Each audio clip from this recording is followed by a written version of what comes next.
Cette session sera consacrée à la discussion de la structure des comités du Codex. En vertu de son règlement intérieur, la Commission est habilitée à créer 4 types d'organes subsidiaires. Les comités sur les questions générales ou sujets généraux, aussi appelés les comités horizontaux, qui établissent des normes et des lignes directrices applicables à tous les aliments.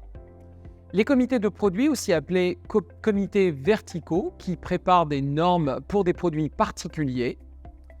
Les comités de coordination FAO-OMS, par l'intermédiaire desquels les régions ou les groupes de pays coordonnent les activités de normalisation alimentaire dans la région, y compris l'élaboration de normes régionales. Et enfin, les groupes de travail intergouvernementaux spéciaux qui sont limités dans le temps et qui préparent des normes et des lignes directrices sur des questions spécifiques. Une caractéristique du système des comités est que, à quelques exceptions près, chaque comité est hébergé par un pays membre qui est principalement responsable du coût et de l'administration du comité, de la fourniture d'un président et d'un secrétariat du pays hôte.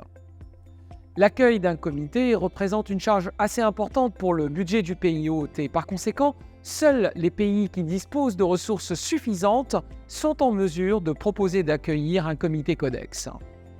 Il convient toutefois de noter que les pays hôtes sont encouragés à tenir leur comité dans des pays en développement de temps à autre. Par exemple, en 2024, on s'attend à ce que le CCFH, hébergé par les États-Unis, se tienne au Kenya, alors que le CCCF, donc le comité sur les contaminants chimiques dans les aliments, qui lui est hébergé par les Pays-Bas, se tienne à Panama City.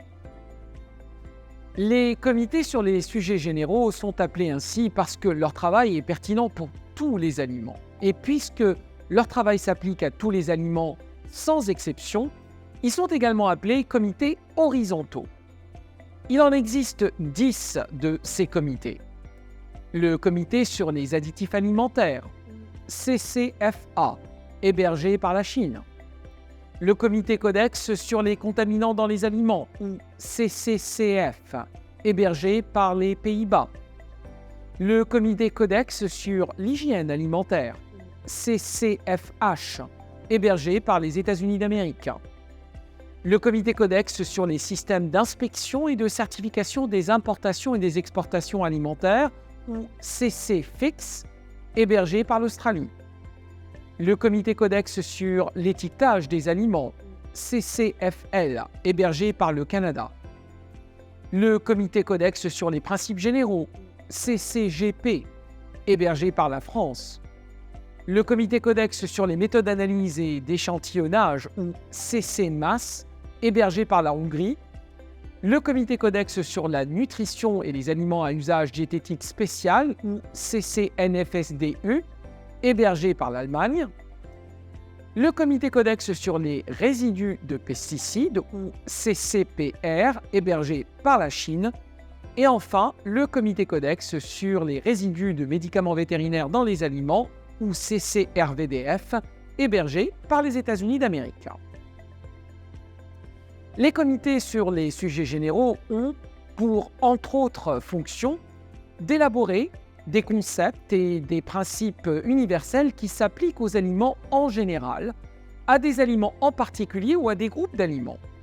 Ils ont également pour mission d'approuver ou d'examiner les dispositions pertinentes sur les normes Codex qui s'appliquent aux produits et d'élaborer sur la base des conseils des comités scientifiques conjoints FAO-OMS d'experts des recommandations majeures concernant la santé et la sécurité des consommateurs.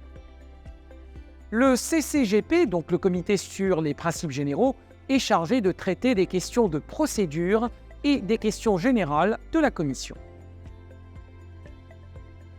Les comités de produits ont la responsabilité d'élaborer des normes pour des aliments ou des catégories d'aliments spécifiques. Afin de les distinguer des comités horizontaux et de reconnaître leurs responsabilités exclusives, ils sont souvent appelés des comités verticaux. Il y a 11 comités verticaux, dont plusieurs ont été ajournés sine die, c'est-à-dire qu'ils ont été mis en suspension. Les comités sont ajournés sine die lorsque le travail qu'ils avaient à faire est accompli et qu'aucun autre travail n'est prévu dans un avenir proche. Si et quand les membres du Codex identifient de nouveaux travaux, le comité peut être réactivé. Un pays hôte maintient ainsi son engagement, même pour les comités ajournés. Par exemple, le comité sur l'hygiène des viandes, créé en 1971, a eu pour mission d'élaborer des normes et/ou des codes d'usage mondiaux pour l'hygiène des viandes. Lors de la première série de réunions qui ont été organisées, le CCMH, réuni entre 72 et 74, ce comité a élaboré un code d'hygiène pour les viandes fraîches. Le comité s'est réuni à nouveau en 1981 et a travaillé jusqu'en 1985 à l'élaboration d'un code d'usage pour de l'inspection ante-mortem et post-mortem sur les animaux d'abattage et la viande, et un code d'usage et d'hygiène pour les produits du gibier. Par la suite, le CCMH a été réuni à nouveau en 1989 pour réviser les 4 codes précédemment adoptés et a été ajourné sine die en 1993, ayant terminé sa tâche. Une autre série de réunions du CCMH a été convoquée en 2000 pour remanier les codes sur l'hygiène des viandes afin qu'ils reflètent les développements scientifiques contemporains. Il convient de noter qu'à l'occasion, les comités peuvent entreprendre des travaux spécifiques par correspondance et faire avancer certains travaux de nature consensuelle. Nous en avons vu quelques exemples grâce aux travaux du comité Codex sur les eaux minérales naturelles hébergé par la Suisse et du comité Codex sur les sucres hébergé par la Colombie. La liste complète des comités verticaux est la suivante. Le comité Codex sur les graisses et huiles, le CCFO, hébergé par la Malaisie. Le comité Codex sur le poisson et les produits de la pêche, CCFFP, hébergé par la Norvège. Le comité Codex sur le lait et les produits laitiers, CCMMP, hébergé par la Nouvelle-Zélande. Le comité Codex sur les fruits et légumes transformés, CCPFV, hébergé par les États-Unis d'Amérique. Le comité Codex sur les céréales et légumineuses, CCCPL, hébergé par les États-Unis d'Amérique. Le comité Codex sur les produits du cacao et du chocolat, ou le CCCCP, hébergé par la Suisse. Le comité Codex sur les eaux minérales naturelles, le CCNMW, hébergé par la Suisse. Le comité Codex sur les sucres, ou le CCCS, hébergé par la Colombie. Le comité Codex sur les protéines végétales, le CCVP, hébergé par le Canada. Et enfin, le comité Codex sur l'hygiène des viandes, CCMH, hébergé par la Nouvelle-Zélande. Les comités de produits se réunissent au besoin et s'ajournent lorsque la commission décide que leurs travaux sont terminés. Certains comités sur les produits, comme le comité sur les soupes, ont été carrément supprimés. Les réunions des organes subsidiaires du Codex ont lieu à intervalles d'1 ou 2 ans selon les besoins. Il y a 6 comités de coordination, soit un pour chacune des 6 régions suivantes. Pour l'Afrique, le CC Africa, pour l'Asie, le CC Asia, pour l'Europe, le CC Euro, pour l'Amérique latine et les Caraïbes, le CC LAC, pour le Proche-Orient, le CCNE, et pour l'Amérique du Nord et le Pacifique du Sud-Ouest, le CC NASWAP. Contrairement aux comités généraux et les comités de produits, les comités de coordination n'ont pas de pays hôte permanent. Ces comités sont hébergés par l'un des pays membres de chaque région ayant été élu coordonnateur régional. Les réunions ont lieu dans le pays du coordonnateur ou en coopération avec le coordonnateur dans un autre pays de la région. Le pays hôte d'un comité de coordination régionale a tendance à alterner entre les pays membres de la région. Les pays hôtes doivent avoir la capacité de fournir le soutien logistique et administratif nécessaire à l'organisation d'une réunion internationale. Les comités de coordination jouent un rôle indéniable, notamment en veillant à ce que les travaux de la Commission répondent aux intérêts régionaux et aux préoccupations des pays en développement, et en faisant le suivi quant à l'utilisation ou à la non-utilisation des normes codex et des textes connexes au niveau national et régional. Ces comités se réunissent normalement tous les 2 ans avec une bonne représentation des pays de leur région respective. Les membres du Codex ne peuvent appartenir qu'à une seule région. Mais les pays en dehors de la région peuvent demander à assister à une réunion du comité de coordination d'une autre région en tant qu'observateurs et se surnommant. Le pays qui préside le comité de coordination est également le coordonnateur régional de la région concernée et participe au CCExec. Certains pays, en particulier les pays développés qui s'engagent à devenir le coordonnateur régional, pourraient devoir payer une partie ou la totalité des coûts associés à l'accueil d'une réunion d'un comité de coordination. Des groupes de travail intergouvernementaux spéciaux ont été créés avec un mandat précis et pour une période limitée, ne dépassant normalement pas 4 années. Comme dans le cas des comités horizontaux et verticaux, les groupes de travail du Codex sont hébergés par un pays membre. Ces groupes de travail sont dissous une fois leur travail terminé. Par conséquent, le nombre de groupes de travail actifs varie selon le moment.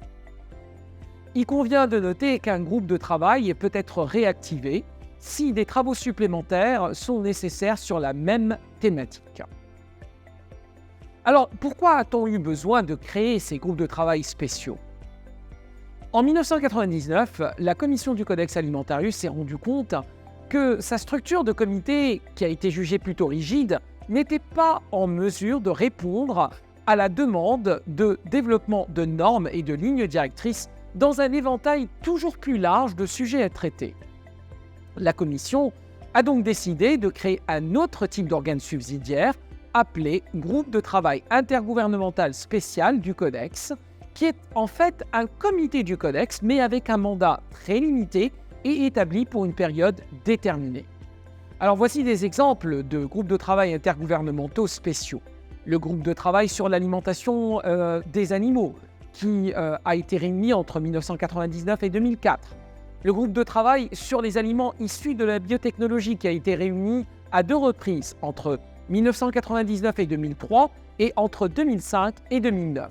Le groupe de travail sur les jus de fruits et légumes, qui a été réuni entre 1999 et 2005. Et enfin, le groupe de travail sur la résistance aux antimicrobiens, qui a été hébergé par le gouvernement de Corée. La plupart des pays en développement et des pays à petite économie ne peuvent pas se permettre de participer aux travaux de toutes les activités du Codex. Par conséquent, chaque pays devrait prioriser et concentrer ses ressources pour s'assurer qu'il participe à la discussion et à l'élaboration de normes qui revêtent la plus grande importance à l'échelle nationale. Pour déterminer où concentrer leurs ressources du Codex, les pays doivent tenir compte d'un certain nombre de facteurs et de considérations.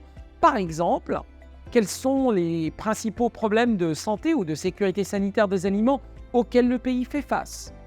Quelles sont les questions les plus pertinentes pour le consommateur? Quelles sont les principales industries d'exportation agroalimentaire qui contribuent à l'économie du pays? Quelles sont les principales importations agroalimentaires? Quelles sont les priorités agroalimentaires les plus pertinentes pour les producteurs nationaux? Quels sont les comités qui élaborent des normes et des lignes directrices ou des textes connexes concernant les domaines ayant le plus d'impact pour le pays? Et quelles sont les ressources, par exemple en temps et même en ressources matérielles, qui sont disponibles pour pouvoir s'engager dans le programme du Codex? Toutes ces considérations permettent au pays de choisir quel est le ou les comités d'importance dans lesquels il pourrait s'engager et donc investir des ressources.